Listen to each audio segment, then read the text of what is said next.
In this video, we will continue our learning of factorization of polynomials, and in this now we will see how to apply factor theorem for factorization, and we will also see what is zero of a polynomial.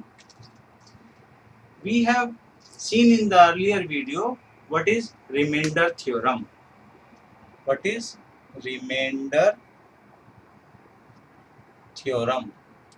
And remainder theorem basically helps us to find, when we divide by a divisor, to check without doing a long division what is the remainder. So with remainder theorem we can find remainder. And factor theorem is a special condition of remainder theorem when remainder is equal to 0. So it is basically an extension of remainder theorem. And as we know, the factor is nothing but a divisor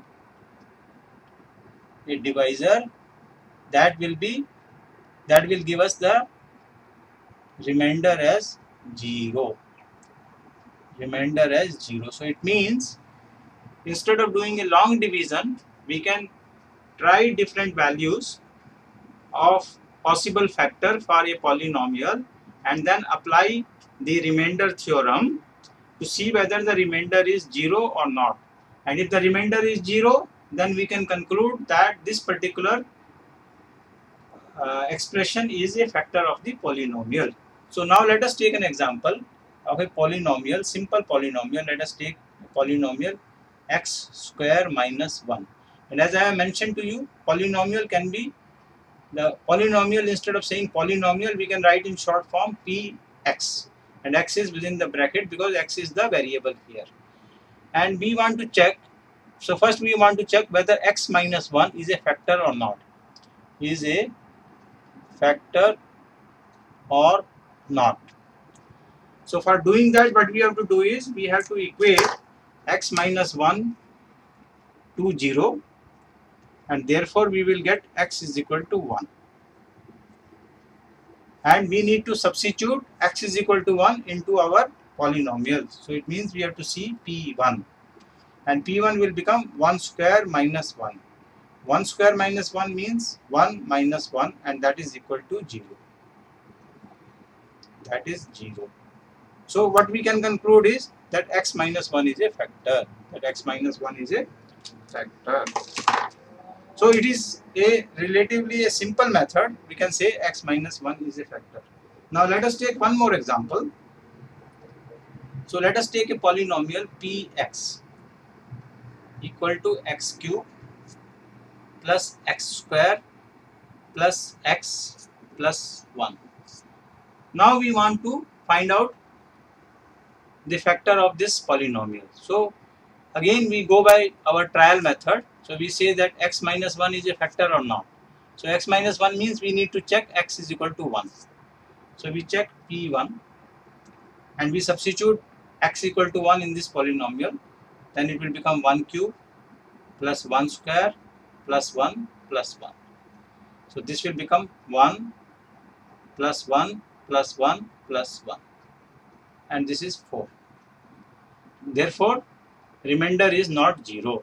And therefore, we can say x minus 1 is not a factor of polynomial x cube plus x square plus x plus 1. So what we have done is we have checked it without doing a long division. Now suppose we want to check whether x plus 1 is a factor or not. That means we have to substitute x is equal to minus 1. So now we do p minus 1. So what are we doing? We are substituting the value of x equal to minus 1 in this polynomial. So this will become, minus 1 cube plus minus 1 square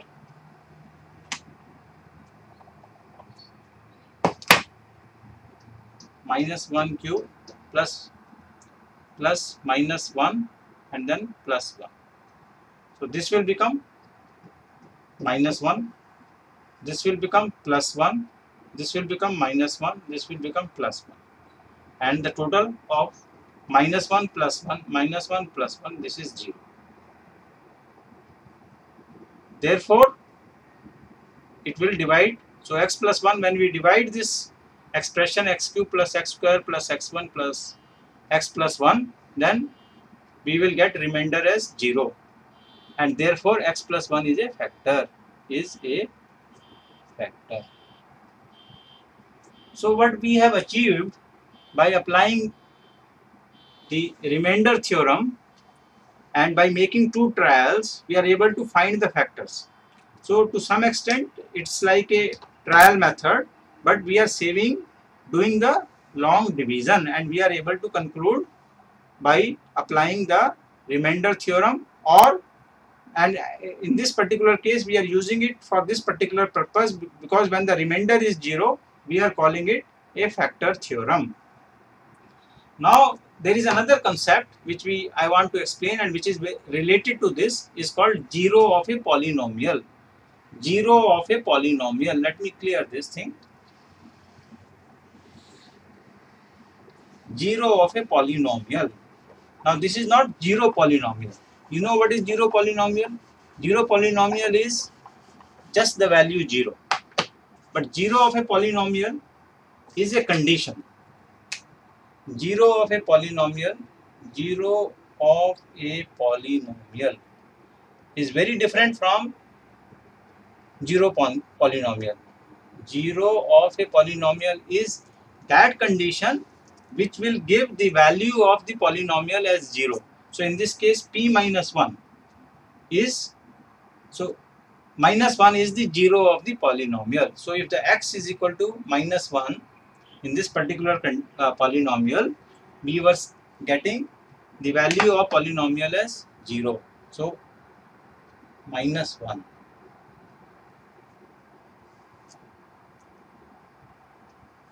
So this is 0 of polynomial x cube plus x square plus x plus 1. So 0 of polynomial, there could be more than one 0 of a polynomial, and this is a condition where whatever the value of the x which when substituted in the polynomial will result in the value equal to 0, and this also reflects to the factor of the polynomial. If x is equal to minus 1, the 0 of a polynomial, that would mean that x plus 1 will be a factor. So whatever is the 0 of a polynomial, then for example the other polynomial, when we took x square minus 1 and we found that x is equal to 1, px is equal to, at p1 polynomial was equal to 0, because if we substitute the value of 1 in this polynomial, then it becomes 1 square minus 1, which is 0. Therefore we can say for this particular polynomial p1 is 0 of the polynomial, and so p1 is the 0 of the polynomial, 0 of polynomial x square minus 1, whereas x minus 1 is the 0 of the polynomial x cube. So what have we learned in this video?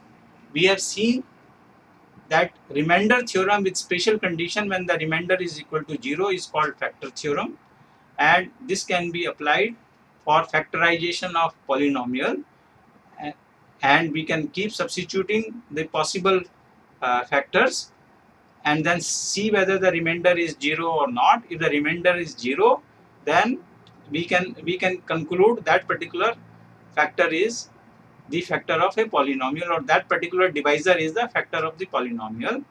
And all these conditions where when the value of x is substituted result in the value of polynomial as 0, those conditions are called 0 of a polynomial, and 0 of a polynomial is a different concept than 0 polynomial. Thank you.